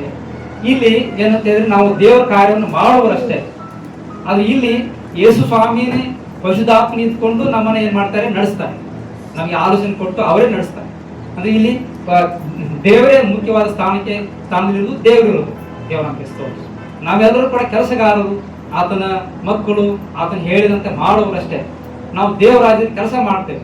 ದೇವರಾಜ್ಯದಲ್ಲಿ ನಾವು ಆತನ ದೇವರಾಜ್ಯದಲ್ಲಿ ನಾವು ಜೀವಿಸ್ತಾ ಇದ್ದೇವೆ. ಆತನ ದೇವರಾಜ್ಯದಲ್ಲಿ ನಾವು ಕೆಲಸ ಮಾಡುವರಷ್ಟೇ. ಆದ್ರೆ ಎಲ್ಲವನ್ನ ನಡೆಸುವವರು ದೇವರಾಗಿರ್ತಾರೆ. ಹಲ್ಲೆಲೂಯಾ. ಸಭೆ ನಡೆಸುವವರು ನಾವಲ್ಲ, ಅದು ದೇವರ ಆತ್ಮ ಇಲ್ಲಿ ಇಟ್ಕೊಂಡು ಸಭೆಯನ್ನು ನಡೆಸ್ತಾರೆ, ನಮ್ಮ ಮೂಲಕವಾಗಿ ನಡೆಸ್ತಾರೆ. ದೇವರ ಸ್ತೋತ್ರ. ಆದುದರಿಂದ ನಾವು ಒಟ್ಟಾಗಿ ಸೇರಿ ಸಭೆಯಾಗಿ ಕೂಡಿ ಬರುವಾಗ ನಮಗೊಂದು ಆಲೋಚನೆ ಇರಬೇಕು. ಇಲ್ಲಿ ಯೇಸು ಸ್ವಾಮಿ ಇದ್ದಾರೆ, ಅವರಿಗೋಸ್ಕರವಾಗಿ ನಾನು ಇಲ್ಲಿ ಬಂದಿದ್ದೇನೆ, ಅವ್ರನ್ನ ಆರಾಧನೆ ಮಾಡೋದಕ್ಕೋಸ್ಕರ ನಾನು ಬಂದಿದ್ದೇನೆ, ಅವರಿಗೆ ಪ್ರಾರ್ಥನೆ ಮಾಡೋದಕ್ಕೋಸ್ಕರವಾಗಿ ನಾನು ಬಂದಿದ್ದೇನೆ, ಯೇಸು ಸ್ವಾಮಿ ಘನಪಡಿಸೋದಕ್ಕೋಸ್ಕರ ನಾನು ಬಂದಿದ್ದೇನೆ ಎಂಬ ಅಂತ ಆಲೋಚನೆಯಿಂದ ನಾವೇನ್ ಮಾಡಬೇಕು, ಇಲ್ಲಿ ನಾವು ಆರಾಧನೆ ಮಾಡಬೇಕು. ದೇವರ ಸ್ತೋತ್ರ. ಇಲ್ಲಿ ಸೇರಿ ಬರಬೇಕು. ಇಲ್ಲಿ ವಾಕ್ಯ ಹೇಳ್ತದೆ, ನಮ್ಮ ಪಾಪಗಳನ್ನು ಒಪ್ಪಿಕೊಂಡು ಆಯ್ಕೆ ಮಾಡಿದರೆ ಅದು ನಂಬಿಗಸ್ತನು ನೀತಿವಂತನೂ ಆಗಿರುವುದರಿಂದ ನಮ್ಮ ಪಾಪಗಳನ್ನು ಕ್ಷಮಿಸಿ ಬಿಡುತ್ತಾನೆ ಎಂಬುದಾಗಿ 1 ಯೋಹಾನ ಬರೆದ ಪತ್ರಿಕೆ 1:9ನೇ ವಾಕ್ಯದಲ್ಲಿ ನೋಡ್ತೇವೆ. ದೇವರ ಸ್ತೋತ್ರ. ಈಗ ನಾವು ಪಾಪಗಳನ್ನ ಒಪ್ಪಿಕೊಂಡು ಅರಿಕೆ ಮಾಡಿ ಅಂತ ಹೇಳುವಾಗ ನಾವೆಲ್ಲ ಏನ್ ಮಾಡ್ತೇವೆ, ಪಾಪಗಳನ್ನು ಒಪ್ಪಿಕೊಂಡು ಅರಿಕೆ ಮಾಡ್ತೇವೆ. ಆದ್ರೆ ದೇವರು ನಮ್ಗೆ ಕ್ಷಮಿಸಿದ್ದಾನೋ ಅಥವಾ ಇಲ್ಲೋ ಅನ್ನುವಂತ ಒಂದು ಗ್ಯಾರಂಟಿ ಏನಂತ ಹೇಳಿದ್ರೆ ವಾಕ್ಯ ಹೇಳ್ತದೆ, ಆತನು ನಂಬಿಗಸ್ತನು ನೀತಿವಂತನೂ ಆಗಿರೋದ್ರಿಂದ ನಮ್ಮನ್ನ ಕ್ಷಮಿಸುತ್ತಾನೆ ಅಂತ. ಹಲ್ಲೆಲೂಯಾ. ನಾವು ಮಾಡಿದಂತ ಪ್ರಾರ್ಥನೆ, ಪಶ್ಚಾತ್ತಾಪ ಹೃದಯದಿಂದ ಮಾಡಿದಂತ ಪ್ರಾರ್ಥನೆ ವ್ಯರ್ಥವಾಗಿ ಹೋಗುವುದರ ಕಾರಣ ದೇವರು ನಂಬಿಗಸ್ತನಾಗಿದ್ದಾನೆ, ನೀತಿವಂತನಾಗಿದ್ದಾನೆ. ಆದುದರಿಂದ ಆತನು ಗ್ಯಾರಂಟಿಯಾಗಿ ನಮ್ಮ ಪಾಪಗಳನ್ನ ಪರಿಹಾರ ಮಾಡ್ತಾನೆ. ನಮ್ಮ ತಪ್ಪುಗಳನ್ನ ಪಾಪಗಳನ್ನು ಕ್ಷಮಿಸಿ ನಮ್ಮನ್ನ ಶುದ್ಧಿ ಮಾಡುವಂತ ದೇವರಾಗಿದ್ದಾನೆ. ಯಾಕೆಂದ್ರೆ ಆತನು ನಂಬಿಗಸ್ತನಾದ ದೇವರಾಗಿದ್ದಾನೆ, ಆತನು ನೀತಿವಂತನಾದಂತಹ ದೇವರಾಗಿದ್ದಾನೆ. ಹಲ್ಲೆಲೂಯಾ. ದೇವರ ಸ್ತೋತ್ರ. ಮನುಷ್ಯರ ಮುಂದೆ ನಾವು ಒಂದು ವೇಳೆ ಒಪ್ಪಿಕೊಂಡ್ರೆ ಅವರು ಕ್ಷಮಿಸ್ತಾರೋ ಇಲ್ಲ ಗೊತ್ತಿಲ್ಲ. ಆದರೆ ದೇವರು ನಂಬಿಗಸ್ತನಾಗಿರೋದ್ರಿಂದ ಆತನ ನಮ್ಮ ಪಾಪಗಳನ್ನ ಕ್ಷಮಿಸ್ತಾನೆ. ದೇವರು ನಮಗೆ ಸ್ತೋತ್ರ. ಆದುದರಿಂದ ಇಲ್ಲಿ ನಾವು ನೋಡ್ತೇವೆ. ಅದೇ 8ನೇ ವಾಕ್ಯ ಓದ್ರಿ. ನಮ್ಮಲ್ಲಿ ಪಾಪವಿಲ್ಲವೆಂದು ನಾವು ಹೇಳಿದರೆ ನಮ್ಮನ್ನ ನಾವೇ ಮೋಸಪಡಿಸಿಕೊಳ್ಳುತ್ತೇವೆ. ಓಕೆ, ದೇವರು ನಮಗೆ ಸ್ತೋತ್ರ. ಇವತ್ತು ಕರ್ತನ ಮೆಚ್ಚುಕೊಳ್ಳ ಇರುವುದರಿಂದ ನಾವು ಪಾಪಗಳನ್ನು ಒಪ್ಪಿಕೊಳ್ಳಬೇಕಾಗಿದೆ. ಇಲ್ಲಿ ವಾಕ್ಯ ಹೇಳ್ತಾರೆ, ನಮ್ಮಲ್ಲಿ ಪಾಪವಿಲ್ಲವೆಂದು ಹೇಳಿದರೆ ನಮ್ಮನ್ನು ನಾವು ಮೋಸಪಡಿಸಿಕೊಳ್ಳುತ್ತೇವೆ ಎಂಬುದಾಗಿ. ದೇವರು ನಮಗೆ ಸ್ತೋತ್ರ. ನಮ್ಮಲ್ಲಿ ಪಾಪ ಇಲ್ಲ ಎಂಬುದಾಗಿ ಹೇಳುವಾಗ ನಾವು ಹೇಳಿದರೆ ಅದು ಮನುಷ್ಯರ ಮುಂದೆ ಅಲ್ಲ, ದೇವರ ಮುಂದೆ ನನ್ನಲ್ಲಿ ಪಾಪ ಇಲ್ಲ ಎಂಬುದಾಗಿ ನಾನು ಸುಮ್ಮನೆ ಕೂತ್ಕೊಂಡ್ರೆ ಅಥವಾ ಹೇಳಿದರೆ ನಮ್ಮನ್ನು ನಾವು ಮೋಸಪಡಿಸಿಕೊಳ್ತೇವೆ. ದೇವರನ್ನು ಮೋಸ ಮಾಡೋದಲ್ಲ, ಬೇರೆಯವ್ರನ್ನ ಮೋಸ ಮಾಡೋದಲ್ಲ, ನಮ್ಮನ್ನು ನಾವು ಮೋಸಪಡಿಸಿಕೊಳ್ತೇವೆ. ದೇವರು ನಮಗೆ ಸ್ತೋತ್ರ. ಯೇಸು ಸ್ವಾಮಿಯಿಂದ ದೂರ ಹೋದರೆ ಅದು ಯೇಸು ಸ್ವಾಮಿಗೆ ನಷ್ಟ ಇಲ್ಲ, ನಮ್ಮನ್ನು ನಾವು ಮೋಸಪಡಿಸಿಕೊಳ್ತೇವೆ. ದೇವರ ಆರಾಧನೆಯಿಂದ ನಾವು ದೂರ ಹೋದರೆ ಅದು ಬೇರೆಯವ್ರಿಗೆ ನಷ್ಟ ಇಲ್ಲ, ಅದು ನಮ್ಮನ್ನು ನಾವು ಮೋಸಪಡಿಸ್ತೀವಿ. ಪ್ರಾರ್ಥನೆ ಮಾಡಿಲ್ಲ ಅಂದ್ರೆ ನಮಗೇನೆ ಕೊರತೆ ಅಥವಾ ನಮಗೇನೆ ಸಮಸ್ಯೆ. ನಾವು ಯೇಸು ಕ್ರಿಸ್ತನ ನಂಬಿಕೆಯಲ್ಲಿ ಸಂಪೂರ್ಣವಾಗಿಲ್ಲ ಅಂತ ಹೇಳಿದ್ರೆ ನಮಗೇನೆ ನಷ್ಟ, ನಮ್ಮ ಆತ್ಮಕ್ಕೆ ನಷ್ಟ, ನಮ್ಮ ಜೀವಿತಕ್ಕೆ ನಮಗೆ ನಷ್ಟ. ಪ್ರಾರ್ಥನೆ ಮಾಡಿಲ್ಲ, ಪ್ರಾರ್ಥನೆಗೆ ಹೋಗಿಲ್ಲ, ನಾವು ಸರಿಯಾಗಿ ಜೀವಿಸಲ್ಲ ಅಥವಾ ನಾವು ನಂಬಿಕೆಯಲ್ಲಿ ಜೀವಿಸಲ್ಲ ಅಂತ ಹೇಳಿದ್ರೆ ನಷ್ಟ ಯಾರಿಗೆ? ನನಗೇನೆ ನಷ್ಟ. ಅದಕ್ಕೆ ದೇವರ ನಮಗೆ ಸ್ತೋತ್ರ. ವಾಕ್ಯ ಹೇಳ್ತದೆ, ಒಬ್ಬ ಮನುಷ್ಯನು ಲೋಕವನ್ನೆಲ್ಲ ಸಂಪಾದನೆ ಮಾಡಿಕೊಂಡ್ರು ಅದನ್ನು ತನ್ನ ಪ್ರಾಣ ನಷ್ಟಪಡಿಸಿಕೊಂಡ್ರೆ ಅವನಿಗೆ ಏನು ಲಾಭ ಎಂಬುದಾಗಿ. ದೇವರ ನಮಗೆ ಸ್ತೋತ್ರ. ಅದಕ್ಕೋಸ್ಕರವಾಗಿ ನಮ್ಮ ಪ್ರಾಣವು ಕ್ರಿಸ್ತನಲ್ಲಿ ಅದು ಸುರಕ್ಷಿತವಾಗಿ ಇರಬೇಕಾಗಿದೆ. ನಮ್ಮ ಆತ್ಮವು ಕ್ರಿಸ್ತನಲ್ಲಿ ಅದು ಮರೆಯಾಗಿ ಇರಬೇಕಾಗಿದೆ, ಕ್ರಿಸ್ತನಲ್ಲಿ ಜೀವಿಸಬೇಕಾಗಿದೆ. ದೇವರು ನಮಗೆ ಸ್ತೋತ್ರ. ಅದಕ್ಕೋಸ್ಕರವಾಗಿ ಯೇಸು ಸ್ವಾಮಿ ಮುಂದೆ ನಮ್ಮ ಪಾಪಗಳನ್ನು ಒಪ್ಪಿಕೊಂಡು ನಾವು ಅರಿಕೆ ಮಾಡಿ ನಾವು ಪ್ರಾರ್ಥಿಸುವಾಗ ದೇವರು ನಮ್ಮ ಪಾಪಗಳನ್ನು ತಪ್ಪನ್ನೆಲ್ಲವನ್ನು ಕ್ಷಮಿಸಿ ನಮ್ಮನ್ನ ಆತನು ಶುದ್ಧಿ ಮಾಡುವಂತಹ ದೇವರು ಆತನಾಗಿದ್ದಾನೆ. ದೇವರು ನಮಗೆ ಸ್ತೋತ್ರವಾಗಲಿ. ನಾವು ಅದೇ ತರ ನೋಡ್ತೇವೆ. ನಾವು ಜ್ಞಾನೋಕ್ತಿ ಪುಸ್ತಕ ಕೂಡ ನಾವು ನೋಡುತ್ತೇವೆ. ಅದರ 28 ಅಧ್ಯಾಯ 13ನೇ ವಾಕ್ಯದಲ್ಲಿ ಓದುತ್ತೇವೆ, ದೋಷಗಳನ್ನು ಮುಚ್ಚಿಕೊಳ್ಳುವವನಿಗೆ ಶುಭವಾಗುವುದಿಲ್ಲ, ಅವುಗಳನ್ನು ಒಪ್ಪಿಕೊಂಡು ಬಿಟ್ಟು ಬಿಡುವವನಿಗೆ ಕರುಣೆ ದೊರೆಯುವುದೆಂಬುದಾಗಿ. ಅಂದ್ರೆ ದೇವರಿಂದ ಕರುಣೆ ದೊರೆಯುವುದು. ದೇವರ ನಮಗೆ ಸ್ತೋತ್ರ. ದೇವರಿಂದ ಆಶೀರ್ವಾದಗಳು ಯಾವಾಗ ನಮ್ಮ ದೋಷಗಳನ್ನು ಒಪ್ಪಿಕೊಂಡು ನಾವು ಅರಿಕೆ ಮಾಡಿ ಬಿಟ್ಟು ಬಿಡುವಾಗ, ನಮ್ಮ ದೋಷಗಳನ್ನ ತಪ್ಪುಗಳನ್ನು ಒಪ್ಪಿಕೊಂಡು ದೇವರನ್ನು ಒಪ್ಪಿಕೊಂಡು ಅರಿಕೆ ಮಾಡುವಾಗ ಅದು ದೇವರಿಂದ ಕರುಣೆ ದೊರೆಯುವುದು, ಮನುಷ್ಯರಿಂದ ಅಲ್ಲ. ಮನುಷ್ಯರ ವಿಷಯ ಬೇರೆ, ದೇವರ ವಿಷಯ ಬೇರೆ. ಆದ್ರೆ ನಾವು ದೇವರ ಮುಂದೆ ಒಪ್ಪಿಕೊಂಡು ಅರಿಕೆ ಮಾಡಿ ನಮ್ಮ ಹೃದಯದಲ್ಲಿ ಒಪ್ಪಿಕೊಂಡು ಅರಿಕೆ ಮಾಡುವಾಗ, ನಮ್ಮ ಬಾಯಿಯಿಂದ ಒಪ್ಪಿಕೊಂಡು ಅರಿಕೆ ಮಾಡುವಾಗ ಅದು ದೇವರಿಂದ ಕರುಣೆ ದೊರೆಯುವುದು, ದೇವರಿಂದ ಆಶೀರ್ವಾದ ದೊರೆಯುವುದೆಂಬುದಾಗಿ ದೇವರ ಸ್ತೋತ್ರವಾಗ. ಹಲ್ಲೆಲೂಯಾ. ಅಲ್ಲಿ ವಾಕ್ಯ ಹೇಳ್ತಾರೆ, ಅದಕ್ಕೋಸ್ಕರವಾಗಿ ದೋಷಗಳನ್ನ ಒಪ್ಪಿಕೊಳ್ಳದೆ ಇರುವಾಗ ಅದು ನಮಗೆ ಶುಭವು ದೊರೆಯುವುದಿಲ್ಲ. ಆದರೆ ಒಪ್ಪಿಕೊಂಡು ಬಿಟ್ಟು ಬಿಡುವಾಗ ನಮಗೆ ಶುಭವು ಕರುಣೆಯು ದೊರೆಯುತ್ತದೆ ಅಂತ ದೇವರ ನಮಗೆ ಸ್ತೋತ್ರವಾಗ. ಹಲ್ಲೆಲೂಯಾ. ಅದಕ್ಕೋಸ್ಕರವಾಗಿ ಇಲ್ಲಿ ನಾವು ನೋಡ್ತೇವೆ. ಮತ್ತೆ ಲೂಕನ ಬರೆದ ಸುವಾರ್ತೆಗೆ ಕಡೆಗೆ ಬರುವಾಗ ನಾವು ನೋಡ್ತೇವೆ. ದೇವರ ನಮಗೆ ಸ್ತೋತ್ರವಾಗಲಿ. ಅದಕ್ಕಿಂತ ಮುಂಚಿತವಾಗಿ ಒಂದು ಯೋಹಾನ ಬರೆದ ಪತ್ರಿಕೆ 4ನೇ ಅಧ್ಯಾಯ 14ನೇ ವಾಕ್ಯ ಓದ್ರಿ. ತಂದೆಯು ತನ್ನ ಮಗನನ್ನು ಲೋಕರಕ್ಷಕನನ್ನಾಗಿ ಕಳುಹಿಸಿಕೊಟ್ಟಿರುವುದನ್ನು ನಾವು ನೋಡಿದ್ದೇವೆ, ಅದರ ವಿಷಯದಲ್ಲಿ ಸಾಕ್ಷಿ ಹೇಳುತ್ತೇವೆ. ಯೇಸು ದೇವರ ಮಗನಾಗಿದ್ದಾನೆಂದು ಯಾವನು ಒಪ್ಪಿಕೊಂಡು ಹೇಳುತ್ತಾನೋ ಅವನಲ್ಲಿ ದೇವರು ನೆಲೆಗೊಂಡಿದ್ದಾನೆ.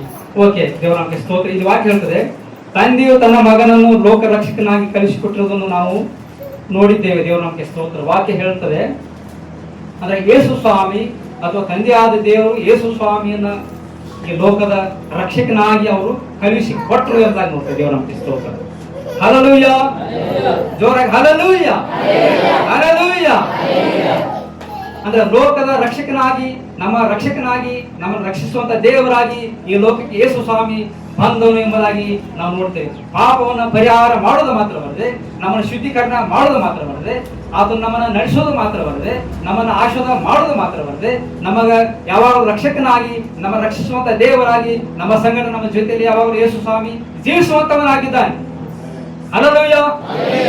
ನಾವು ಹೋಗುವಾಗಲೂ ಬರುವಾಗಲೂ ಕೆಲಸ ಕಾರ್ಯ ಮಾಡುವಾಗಲೂ ಎಲ್ಲಾ ಸಂದರ್ಭದಲ್ಲಿ ದೇವರು ನಮ್ಮನ್ನ ರಕ್ಷಿಸುವಂತ ಕಾಪಾಡುವಂತ ದೇವರು ಯೇಸು ಸ್ವಾಮಿ ಆಗಿದ್ದಾನೆ. ನಾವು ಎಷ್ಟೋ ಸರ್ತಿ ಹಾಸಿಗೆ ಮೇಲೆ ಬಿದ್ದಾಗ ಯೇಸು ಸ್ವಾಮಿ ನಮ್ಮನ್ನು ಸ್ವಸ್ಥಪಟ್ಟು ಮಾಡಿದನು. ಎಷ್ಟೋ ಸರ್ತಿ ನಾವು ಚಿಂತೆಗೆ ಒಳಗಾಗುವಾಗ ವಾಕ್ಯದ ಮೂಲಕವಾಗಿ ಮಾತನಾಡಿ ನಮ್ಮನ್ನು ದೇವರು ಬಲಪಡಿಸಿದರು. ನಾವು ಸೋತು ಹೋಗುವಾಗ, ನಾವು ಸೋತು ಹೋದಂತ ಸಂದರ್ಭದಲ್ಲಿ ದೇವರು ನಮ್ಮನ್ನ ವಾಕ್ಯದಿಂದ ಬಲಪಡಿಸಿ ನಮಗೆ ಉತ್ಸಾಹವನ್ನು ಕೊಟ್ಟು ಆ ಚಿಂತೆಗಳನ್ನು ಬಿಡಿಸಿ ಆ ಸೋಲಿನಿಂದ ಬಿಡಿಸಿ ನಮಗೆ ಜಯವನ್ನ ನಿಮ್ಮೆಲ್ಲರೂ ಕೂಡ ದೇವರು ಕೊಟ್ಟಿದ್ದಾರೆ. ಅದೇ ರಕ್ಷಕನು ನಿಮ್ಮದಾಗಿ ಹೇಳುವುದು ದೇವರ ಸ್ತೋತ್ರವಾಗಿ. ನೀವು ಸೋತು ಹೋದಾಗ ದೇವರು ನಿಮ್ಮನ್ನು ಕೈ ಬಿಡಲಿಲ್ಲ. ನೀವು ಕುಗ್ಗಿ ಹೋದಾಗ ದೇವರು ನಿಮ್ಮನ್ನು ಕೈ ಬಿಡಲಿಲ್ಲ. ನೀವು ಮಾನಸಿಕವಾಗಿ ಕುಗ್ಗಿ ಹೋದಾಗ ದೇವರು ನಿಮ್ಮನ್ನು ಕೈ ಬಿಡಲಿಲ್ಲ. ಯಾರೋ ಮುಖಾಂತರವಾಗಿ ದೇವರು ನಿಮ್ಮನ್ನು ಸಂಧಿಸಿದ್ರು, ನಿಮ್ಮನ್ನು ಆದರಿಸಿದ್ರು, ವಾಕ್ಯವನ್ನು ಕೊಟ್ಟರು, ನಿಮ್ಮನ್ನು ಬಲಪಡಿಸ್ತಾ ಬಂದ್ರು. ಅದೇ ನಮ್ಮ ಯೇಸು ಸ್ವಾಮಿ ರಕ್ಷಕನಾಗಿದ್ದರು. ಚಿಂತೆಗೆ ಒಳಗಾಗುವಾಗ ದೇವರು ನಿಮ್ಮನ್ನು ಅದರಿಂದ ಬಿಡಿಸಿದ್ರು. ರೋಗಕ್ಕೆ ಒಳಗಾಗುವಾಗ ದೇವರು ಅದರಿಂದ ನಿಮ್ಮನ್ನು ಬಿಡಿಸಿದ್ರು. ಮರಣಕ್ಕೆ ಒಳಗಾಗುವ ಸಂದರ್ಭದಲ್ಲಿ ದೇವರು ಅದರಿಂದ ನಿಮ್ಮನ್ನು ಬಿಡಿಸಿದ್ರು. ಸಾಲಕ್ಕೆ ಒಳಗಾಗುವಾಗ ದೇವರು ಬಿಡುಗಡೆ ಮಾಡಿದರು. ಮಾರ್ಗವೇ ಇಲ್ಲ ಎಂಬುದಾಗಿ ಹೇಳುವಂತ ಪರಿಸ್ಥಿತಿಯಲ್ಲಿ ದೇವರು ಮಾರ್ಗವನ್ನು ಸಿದ್ಧ ಮಾಡಿದರು. ಕೊರತೆಯಲ್ಲಿದ್ದಾಗ ದೇವರು ನಿಮಗೆ ಎಲ್ಲವನ್ನು ದಯಪಾಲಿಸಿಕೊಟ್ರು. ಇದೆಲ್ಲ ಯೇಸು ಸ್ವಾಮಿ ಮಾಡಿದಂತ ಉಪಕಾರವಾಗಿದೆ. ಅದು ಎಂದಿಗೂ ಮರಿಬಾರದು. ಅದಕ್ಕೆ ಪ್ರತಿಯಾಗಿ ದೇವರೇ ನಮಗೆ ಈ ರೀತಿ ಸಹಾಯ ಮಾಡಲಿಕ್ಕಾಗಿ ಸ್ತೋತ್ರ, ಈ ರೀತಿ ನಮಗೆ ರಕ್ಷಣೆ ನೀಡಲಿಕ್ಕಾಗಿ ಸ್ತೋತ್ರ, ನನ್ನ ಪ್ರಾಣವನ್ನು ಕಾಪಾಡಲಿಕ್ಕಾಗಿ ಸ್ತೋತ್ರ, ಮರಣದ ಹಾಸಿಗೆಯಿಂದ ದೇವರೇ ನೀನು ನನ್ನ ಬಿಡಿಸಲಿಕ್ಕಾಗಿ ಸ್ತೋತ್ರ, ನನಗೆ ಇಷ್ಟೊಂದು ಉಪಕಾರ ನೀನು ಮಾಡಲಿಕ್ಕಾಗಿ ಸ್ತೋತ್ರ. ಪ್ರತಿದಿನ ಪ್ರತಿನಿತ್ಯವೂ ದೇವರಿಗೆ ಯೇಸು ಸ್ವಾಮಿಗೆ ಸ್ತೋತ್ರವನ್ನ ಹೇಳುವಂತವರಾಗಿರಬೇಕು. ನಾವು ಭೂಮಿಯಲ್ಲಿ ಜೀವಿಸೋದೇ ದೇವರು ಕೊಟ್ಟಂತ ಎಲ್ಲಾ ವರದಾನಗಳಿಂದ. ಎಲ್ಲ ವರದಾನಗಳು ದೇವರನ್ನು ಕೊಟ್ಟಿದ್ದಾರೆ. ಸಲುವಾಗಿ ದೇವರಿಂದ ದೂರ ಹೋಗಬೇಡ್ರಿ, ದೇವರ ಆರಾಧನೆಯಿಂದ ದೂರ ಹೋಗಬೇಡ್ರಿ, ದೇವರ ಪ್ರಸನ್ನತೆಯಿಂದ ದೂರ ಹೋಗಬೇಡ್ರಿ. ದೇವರ ಸೈತಾನನು ಕೆಲವು ಸರ್ತಿ ನೀವು ಪ್ರಾರ್ಥನೆ ಮಾಡಲಾರದ ಹಾಗೆ ಮಾಡ್ತಾನೆ. ಕಾರಣ ನೀವು ಪ್ರಾರ್ಥನೆ ಮಾಡಿದ್ರೆ ಸೈತಾನಿಗೆ ಅವಕಾಶ ಉಂಟಾಗ್ತದೆ. ನೀವು ಎಷ್ಟು ಹೆಚ್ಚಾಗಿ ಪ್ರಾರ್ಥನೆ ಮಾಡ್ತೀರಿ ಅಷ್ಟು ನಿಮಗೆ ಜಯ ಸಿಗ್ತದೆ. ಅದು ಪ್ರಾರ್ಥನೆ ಕಡಿಮೆ ಆಗುವಾಗ ಸೈತಾನಿಗೆ ಅವಕಾಶ ಸಿಗ್ತದೆ. ನಿಮ್ಮ ನಂಬಿಕೆ ಕಡಿಮೆ ಆಗುವಾಗ ಸೈತಾನಿಗೆ ಅವಕಾಶ ಸಿಗ್ತದೆ. ನಿಮ್ಮ ನಂಬಿಕೆ ಕಡಿಮೆ ಆಗುವಾಗ ಅಲ್ಲಿ ಸೋಲು ಉಂಟಾಗ್ತದೆ. ದೇವರ ನಮಗೆ ಸ್ತೋತ್ರವಾಗಲಿ.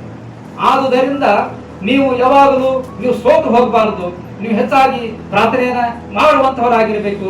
ದೇವರ ವಾಕ್ಯ ಓದುವಂತವರಾಗಿರಬೇಕು. ನೀವು ದೇವರ ವಾಕ್ಯವನ್ನು ಓದುವಂತವರಾಗಿರಬೇಕು. ಪ್ರಾರ್ಥನೆ ಮಾಡುವಂತವರಾಗಿರಬೇಕು. ಪ್ರಾರ್ಥನೆ ಹೆಚ್ಚಾಗಿ ಬೆಳೆಯುವಂತವರಾಗಿರಬೇಕು. ಪ್ರಾರ್ಥನೆ ಹೆಚ್ಚಾಗಿ ನೀವು ಬಲವನ್ನು ಹೊಂದುವಂತವರಾಗಿರಬೇಕು. ದೇವರ ನಮಗೆ ಸ್ತೋತ್ರವಾಗಲಿ. Hallelujah, hallelujah. ಅಲ್ಲಿ ದೇವರ ವಾಕ್ಯ ಇನ್ನೊಂದು ವಾಕ್ಯವನ್ನು ನಾವು ಓದಿಕೊಳ್ಳುವ ಸಮಯದಲ್ಲಿ ಆ ಲೂಕನ ಬರೆದ ಸುವಾರ್ತೆ 5ನೇ ಅಧ್ಯಾಯ 24ನೇ ವಾಕ್ಯ ಓದಿ ಇನ್ನೊಂದ್ಸತಿ. ಆದರೆ ಪಾಪಗಳನ್ನ ಕ್ಷಮಿಸಿಕೊಡುವುದಕ್ಕೆ ಮನುಷ್ಯ ಕುಮಾರನಿಗೆ ಭೂಲೋಕದಲ್ಲಿ ಅಧಿಕಾರ ಉಂಟೆಂದು ನಿಮಗೆ ತಿಳಿಯಬೇಕು ಎಂದು ಹೇಳಿ ಆ ಕಾಯಿಷ್ವಾಯ ರೋಗವನ್ನು ನೋಡಿ ಎದ್ದು ನಿನ್ನ ಹಾಸಿಗೆಯನ್ನ ಎತ್ತುಕೊಂಡು ಮನೆಗೆ ಹೋಗೆಂದು ನಿನಗೆ ಹೇಳುತ್ತೇನೆ ಅಂತನು. ಓಕೆ, ದೇವರ ನಮಗೆ ಸ್ತೋತ್ರವಾದ. ಇಲ್ಲಿ ಪಾರ್ಶ್ವವಾಗಿ ರೋಗದವನ್ನ ಯೇಸು ಸ್ವಾಮಿ ನೋಡಿ ಎದ್ದು ನಿನ್ನ ಹಾಸಿಗೆಯನ್ನು ಹೊತ್ತುಕೊಂಡು ನಡೆ ಎಂದು ಹೇಳಿದ. ದೇವರ ನಮಗೆ ಸ್ತೋತ್ರವಾದ. 20ನೇ ವಾಕ್ಯದಲ್ಲಿ ಯೇಸು ಸ್ವಾಮಿ ಅವನ ಪಾಪಗಳನ್ನು ಕ್ಷಮಿಸಿದ್ದನ್ನು ನೋಡ್ತೇವೆ.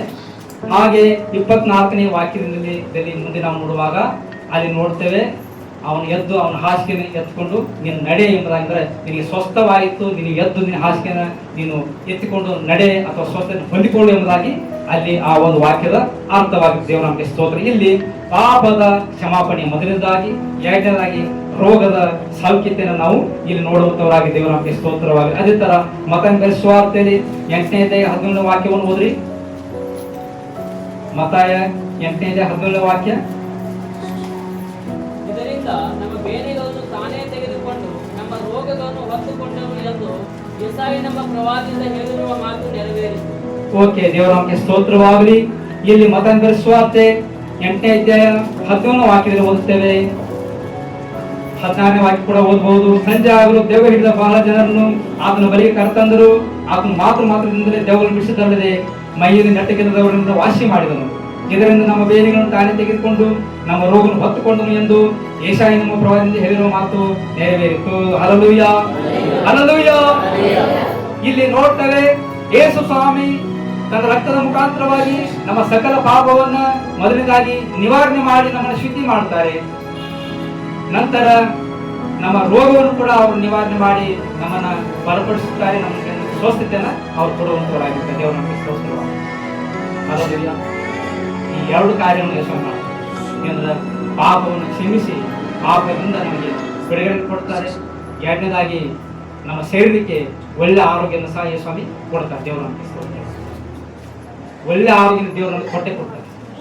ಆ ನಂಬಿಕೆ, ಆ ವಿಶ್ವಾಸ ನಮ್ಮ ಜೀವಿತದಲ್ಲಿ ಇರಬೇಕು. ದೇವರ ನಮಗೆ ಸ್ತೋತ್ರ. ಯಾಕೆಂದ್ರೆ ಸೈತಾನದಿಂದ ಪಾಪ ಬಂತು, ಪಾಪದಿಂದ ರೋಗ ಬಂತು, ರೋಗದಿಂದ ಮರಣ ಬಂತು. ದೇವರ ನಮಗೆ ಸ್ತೋತ್ರ. ಆಕ್ಚುಲಿ ಪಾಪದಿಂದ ಮರಣ ಉಂಟಾಯ್ತು ಅಂತ ನೋಡ್ತೇವೆ. ಆದ್ರೆ ಈ ಮರಣ ಬರ್ಬೇಕಾದ್ರೆ, ಸಾವು ಬರ್ಬೇಕಾದ್ರೆ ಏನಾದ್ರು ಒಂದು ಆಗ್ಬೇಕಲ್ಲ, ಏನಾದ್ರು ಒಂದು ರೋಗ ಬರ್ಬೇಕು, ಏನಾದ್ರು ಒಂದು ಆಗ್ಬೇಕಲ್ಲ. ಅಂದ್ರೆ ರೋಗದಿಂದ ಮರಣ ಬಂತು ಅಂತ ದೇವರ ನಮಗೆ ಸ್ತೋತ್ರ. ಆದುದರಿಂದ ಪಾಪದಿಂದ ರೋಗ ಬರ್ತದೆ, ರೋಗದಿಂದ ಸಾವು ಅಥವಾ ಮರಣ ಬರ್ತದೆ. ಅದಕ್ಕೋಸ್ಕರವಾಗಿ ಯೇಸು ಸ್ವಾಮಿ ಪಾಪವನ್ನೇ ತೆಗೆದು ಹಾಕಿಬಿಟ್ರೆ ಎಲ್ಲ ಸರಿಯಾಗಿ ಬಿಡ್ತದೆ ಅಂತ ದೇವರ ನಮಗೆ ಸ್ತೋತ್ರ. ನಾವು ರೋಗ ಬರದ ಹಾಗೆ ಅವರು ಹೊಸ ಬಲವನ್ನು ಹೊಂದ್ಕೊಳ್ತಾರೆ ಅಂತ ಹೇಳಿ ಯೇಸು ಮಾಡಿದ್ರು. ಮೊದಲನೇ ಪಾಪವನ್ನು ನಿವಾರಣೆ ಮಾಡಿದ್ರು. ದೇವರ ನಮಗೆ ಸ್ತೋತ್ರ. ಆದಾಮ ಹವ್ವರು ಏದೇನ್ ತೋಟದಲ್ಲಿದ್ದಾಗ ಅವ್ರಿಗೆಲ್ಲ ಚೆನ್ನಾಗಿತ್ತು, ಊಟ ಎಲ್ಲ ಚೆನ್ನಾಗಿತ್ತು, ಸಂತೋಷವಾಗಿದ್ದರು, ಆರೋಗ್ಯ ಚೆನ್ನಾಗಿತ್ತು, ಎಲ್ಲ ಚೆನ್ನಾಗಿತ್ತು, ಸಂತೋಷವಾಗಿದ್ದರು.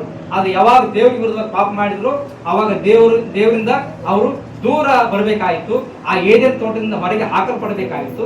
ಅವರು ಯಾವಾಗ ಏದೇನ್ ತೋಟದಿಂದ ಹೊರಗೆ ಬಂದು ಬಿಟ್ಟರು ಆವಾಗ ರೋಗ ಸ್ಟಾರ್ಟ್ ಆಯಿತು, ಚಿಂತೆ ಸ್ಟಾರ್ಟ್ ಆಯಿತು. ಅಲ್ಲಿ ಅವ್ರು ಪಾಪ ಮಾಡಿದಾಗ ಮರಣ ಸಂಭವಿಸುತ್ತೆ ಅಂತ ಎಂಬುದಾಗಿ ನೋಡ್ತೇವೆ. ದೇವರ ನಮಗೆ ಸ್ತೋತ್ರ. ಹಲ್ಲೆಲೂಯ. ಅದಕ್ಕೋಸ್ಕರವಾಗಿ ಅದೇ ಏದೇನ್ ತೋಟದ ಹಾಗೇನೆ ಯೇಸು ಸ್ವಾಮಿ ತಾನು ಈ ಲೋಕಕ್ಕೆ ಬರುವುದರ ಮೂಲಕವಾಗಿ ಆತನ ಮೇಲೆ ಯಾರು ನಂಬಿಕೆ ಇಡ್ತಾರೋ ಅವರು ಏದೇನ್ ತೋಟದಲ್ಲಿ ಇದ್ದ ಹಾಗೆ ಅದೇ ಪ್ರಸನ್ನತೆ, ಅದೇ ದೇವರ ಮಹಿಮೆ, ಅದೇ ದೇವರ ಕೃಪೆ, ಅದೇ ಸಮೃದ್ಧಿ, ಅದೇ ಆಶೀರ್ವಾದ, ಅದೇ ದೇವರ ಅನ್ಯೋನ್ಯತೆ, ಅಲ್ಲಿ ಇರ್ತಕ್ಕಂಥ ಅದೇ ದೇವರ ಮಹಿಮೆ ಮತ್ತು ಅಲ್ಲಿ ಅವ್ರಿಗಿರುವಂತ ಅದೇ ಒಂದು ಆರೋಗ್ಯ, ಸಂತೋಷ ಮತ್ತೆ ಯೇಸು ಸ್ವಾಮಿ ತಿರುಗಾ ನಮ್ಮಲ್ಲಿ ಅದನ್ನು ಮುಟ್ಟು ಮಾಡಿದ್ದಾನೆ. ಹಲ್ಲೆಲೂಯಾ. ಅದಕ್ಕೆ ನೋಡಿ ಯೇಸು ಸ್ವಾಮಿ ಕಡೆಗೆ ಬರುವಾಗ ಮತ್ತೆ ಅದೇ ಒಂದು ಹೊಸ ಚರಿತ್ರೆ ಅಥವಾ ಒಂದು ಹೊಸ ಜೀವನ ನಮ್ಮಲ್ಲಿ ಪ್ರಾರಂಭವಾಗುತ್ತೆ. ಮಾನಸಿಕವಾದಂತ ಆರೋಗ್ಯ, ಶಾರೀರಿಕವಾದಂತ ಆರೋಗ್ಯ ಮತ್ತು ಆತ್ಮಿಕವಾದಂತ ಆರೋಗ್ಯ, ಎಲ್ಲ ಆರೋಗ್ಯಗಳನ್ನು ದೇವರು ಕೊಡುವಂತ ಏನೇನು ತೋಟದಲ್ಲಿ ಇರುವಂತ ಅದೇ ಜೀವಿತವನ್ನ ನಮಗೆ ದೇವರು ಕೊಟ್ಟಿದ್ದಾನೆ. ಹೀಗಾಗಿ ದೇವರ ಅದಕ್ಕೆ ಯೇಸು ಸ್ವಾಮಿ ನಂಬಿಕೆಯಲ್ಲಿ ಯಾವಾಗಲೂ ಸ್ಥಿರವಾಗಿರ್ಬೇಕು, ವಿಶ್ವಾಸದಲ್ಲಿ ಯಾವಾಗಲೂ ಸ್ಥಿರವಾಗಿರ್ಬೇಕು, ಆತನ ವಾಕ್ಯದಲ್ಲಿ ಯಾವಾಗಲೂ ನಾವು ಸ್ಥಿರವಾಗಿ ನಿಂತ್ಕೊಳ್ಬೇಕು, ನಂಬಿಕೆಯಲ್ಲಿ ಸ್ಥಿರವಾಗಿ ನಿಂತ್ಕೊಳ್ಬೇಕು. ಎಷ್ಟೇ ಕಷ್ಟ ಬರಲಿ, ಹೋರಾಟ ಬರಲಿ, ಶೋಧನೆ ಬರಲಿ, ತೊಂದರೆನೇ ಬರಲಿ ಅಥವಾ ಚಿಂತೆಗಳನ್ನು ಬರಲಿ, ಎಲ್ಲವನ್ನು ನಾವು ಹೊಡೆದು ಹಾಕಿ ಪ್ರಾರ್ಥನೆ ಮೂಲಕವಾಗಿ ಎಲ್ಲವನ್ನು ನಾವು ಜಯಿಸಿ, ವಾಕ್ಯದ ಬಲದಿಂದ ನಾವು ಎಲ್ಲವನ್ನು ಜಯಿಸಿ, ಪರಿಶುದ್ಧಾತ್ಮನ ಬಲದಿಂದ ನಾವು ಎಲ್ಲವನ್ನು ಜಯಿಸಿ ನಾವು ಮುಂದೆ ಹೋಗುವಾಗ ನಾವು ಸಂತೋಷವಾಗಿರ್ತೇವೆ. ಸೋತು ಹೋಗಬಾರ್ದು. ನಾವು ಜಯವನ್ನ ಹೊಂದೋದಕ್ಕೋಸ್ಕರವಾಗಿನೇ ಯೇಸು ಅಂತ ರಕ್ತವನ್ನು ಸುರಿಸಿದರು. ನಾವು ಜಯವನ್ನ ಹೊಂದೋದಕ್ಕೋಸ್ಕರವಾಗಿನೇ ಯೇಸು ಸ್ವಾಮಿ ಶಿಲುಬೆ ಮೇಲೆ ಸೈತಾನ ಕಾರ್ಯಗಳನ್ನ ಅವರು ಸೋಲಿಸಿ ಬಿಟ್ಟರು. ದೇವರ ಸ್ತೋತ್ರ. ಪಾಪವನ್ನ ಅವರು ಶುದ್ಧಿ ಮಾಡಿದರು, ಪಾಪವನ್ನು ನಿವಾರಣೆ ಮಾಡಿದರು. ದೇವರ ಸ್ತೋತ್ರ. ನಮಗೆ ರಕ್ಷಣೆಯನ್ನು ಕೊಟ್ಟರು. ಅದಕ್ಕೋಸ್ಕರವಾಗಿ ನಾವು ಸೋತು ಹೋಗಬಾರ್ದು. ಜೀವನದ ಸಮಸ್ಯೆಗಳು ಬರುವಾಗ ನಾವು ಎಲ್ಲವನ್ನು ಎದುರಿಸಿ ಮುಂದೆ ಹೋಗುವಾಗ ನಾವು ಜಯವನ್ನು ಹೊಂದುತ್ತೇವೆ, ಸಮಾನ ಶಾಂತಿಯನ್ನು ನಾವು ಕಾಣುತ್ತೇವೆ. ದೇವರ ಸ್ತೋತ್ರ.